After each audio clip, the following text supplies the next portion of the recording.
of Arafah and now fasting the day of Ashura.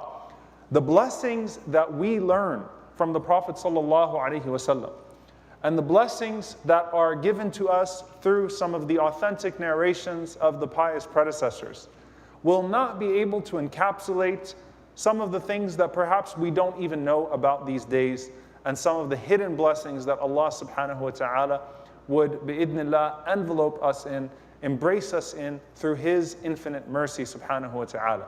And so when you talk about the day of Ashura and what it is attributed to, first and foremost, there's a narration that we find in some of the books of Athar, the books where you have narrations of the previous prophets that mention that this was the day that the Safina of Nuh alayhi salam, the Ark of Noah, finally took its rest on Jabal al-Judi, on the mount. So after circulating for however long Allah subhanahu wa ta'ala caused it to circulate, that this would have coincided with the day that Allah subhanahu wa ta'ala caused the Ark of Nuh alayhi salam, the Safina of Nuh alayhi salam, to finally settle. And obviously the significance of that would be that this was a time where you had those that rebelled and transgressed that were drowned in their disbelief, including the son of Nuh alayhi salam, who was not spared due to his relationship to Nuh alayhi salam, and Allah subhanahu wa ta'ala saving the people of belief in an extraordinary way.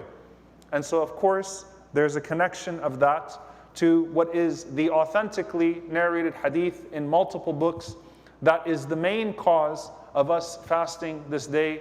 In Al-Bukhari and Muslim, when the Prophet ﷺ saw the people of the book, particularly the Jewish community in Medina, fasting this day, and when he asked why they were fasting this day, they said this is the day that Allah subhanahu wa ta'ala saved Musa alayhi salam and his army from the army of Fir'aun. When Allah saved Musa alayhi salam and Bani Israel from the army of Fir'aun that were behind him.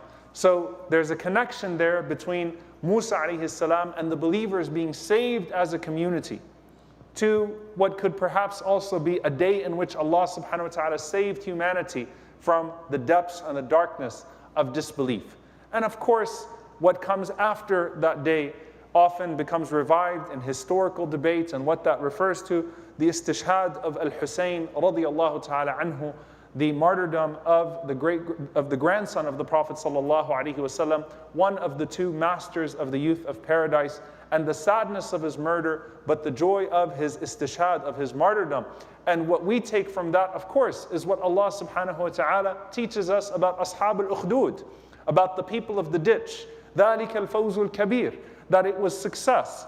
That even if Musa alayhi salam and his army and his people escaped in this dunya, that what Al-Hussein radiallahu ta'ala anhu encountered of a shahada, of martyrdom, is a form of the ultimate success. That Allah subhanahu wa ta'ala saved him from this world, and that just as in the time of Uhud, when the Prophet sallallahu alaihi wasallam and Abu Bakr and Umar radiallahu ta'ala anhuma are standing there on Uhud, and our dead are in paradise, your dead are in hellfire.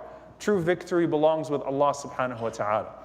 So we connect it back to, of course, from a prescriptive perspective, in terms of taking that day as a day of fasting, honoring Musa alayhi salam and thanking Allah subhanahu wa ta'ala for that victory. The Prophet sallallahu alayhi wa sallam said, "Nahnu ahaqqu aw nahnu awla." Both of them are authentic. We have greater right and we are closer to Musa alayhi salam than the people of the book. We love Musa alayhi salam. We follow the way of Musa alayhi salam. We honor all of God's prophets. We honor their message by staying upon the creed of monotheism, the Abrahamic way, the way that is pleasing to Allah subhanahu wa ta'ala, and most crystallized through the Prophet sallallahu alaihi wasallam as we have it today. So we honor the prophets of Allah, and we thank Allah subhanahu wa ta'ala for that blessing, and we take the lessons of that day, that Allah subhanahu wa ta'ala grants success to those who maintain His way. And in a day where, subhanAllah, we see tyranny all over the world, you really cannot keep up. You really cannot keep up. Then you once again ground yourself in that aqeedah, in that creed. That true belief in Allah subhanahu wa ta'ala yields true victory, whether that victory manifests in this life or in the next.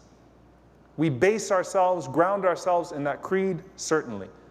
The Prophet sallallahu alaihi wasallam, however, on this day, contrary to what many people know, used to also fast this day in Mecca. And this is authentically narrated that Quraysh used to also fast this day. So the Jews in Medina fasted this day, Quraysh fasted this day.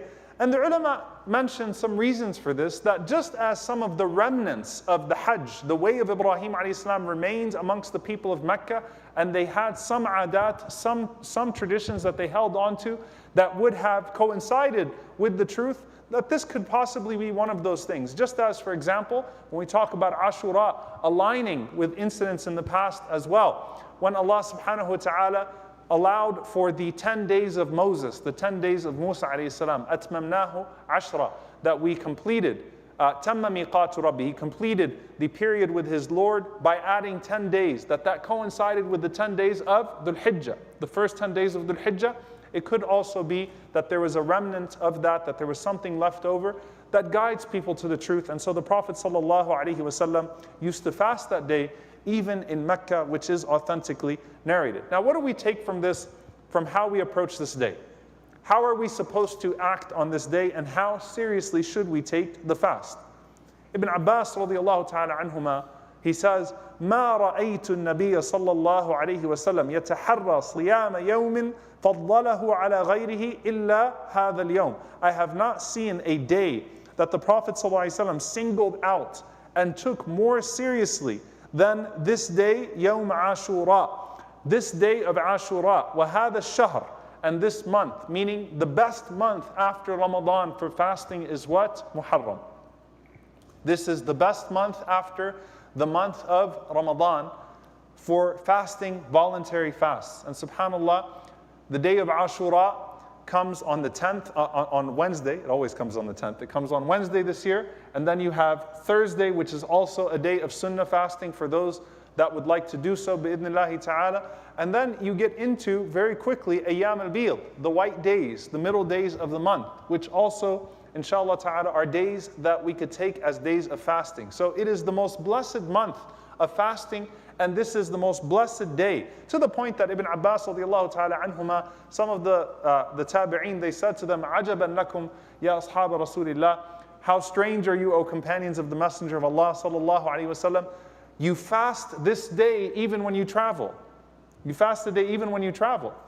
Why is that? Whereas Ramadan, which are obligatory fasts, you put them off and you make them up. And he responded and he said, because Allah subhanahu wa ta'ala said about Ramadan, عِدَّةٌ مِّنْ أَيَّامٍ أُخَرٍ, that a person can make them up in days to come, but that is not the case for Ashura. So a person could even fast it when they are traveling to take advantage of the blessed day. And of course, those who are prohibited due to circumstances out of their hands, bidnillahi ta'ala, the reward is written down for them as well. Of course, we also know from the sunnah of the Prophet ﷺ that this was a day that was initially mandatory for the believers to fast.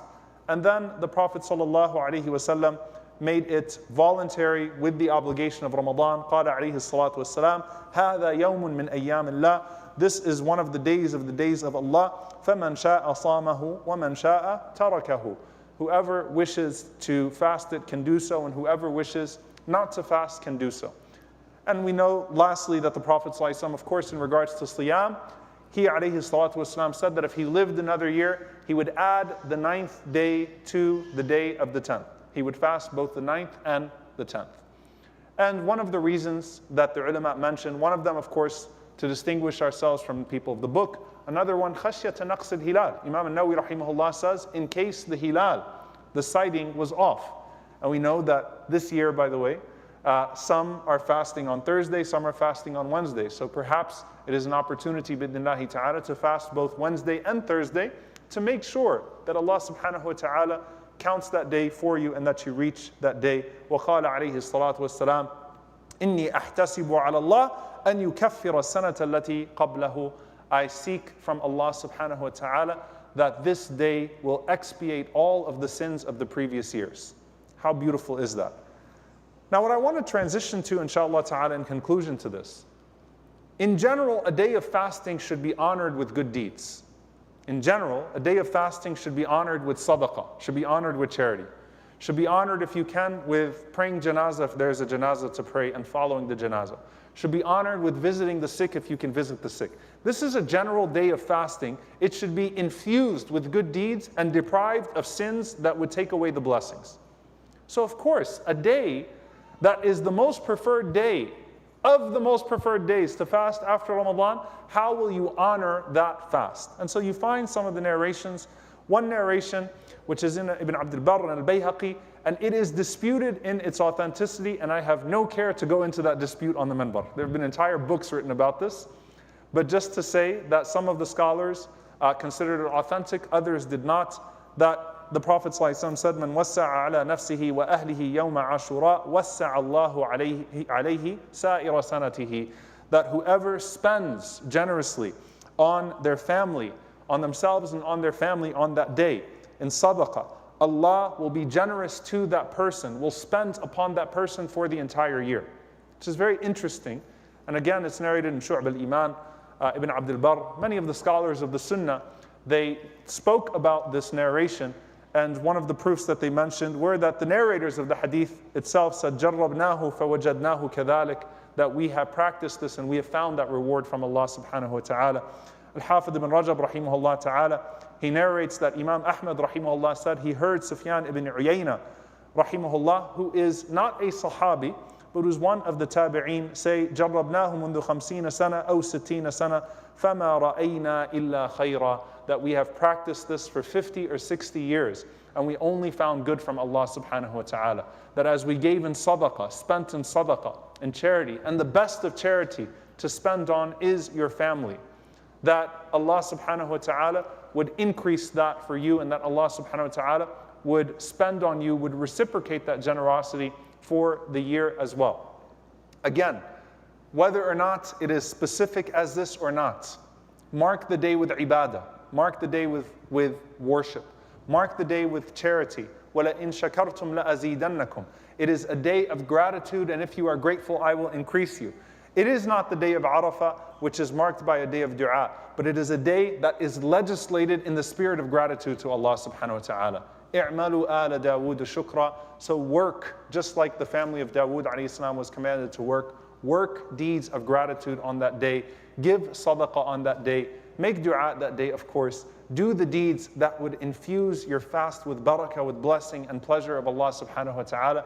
And whether they are narrated or not, we know that Allah subhanahu wa ta'ala, His mercy is greater than anything that we can comprehend. May Allah subhanahu wa ta'ala allow us to reach that day, and may Allah Azza wa Jal accept it from us and accept all of our good deeds in Ramadan and in Sha'ban and Shawwal and Muharram and Dhul Hijjah and beyond throughout the year. Allahumma ameen. أقول قولي هذا واستغفر الله لي ولكم ولسائر المسلمين فاستغفروه إنه هو الغفور الرحيم.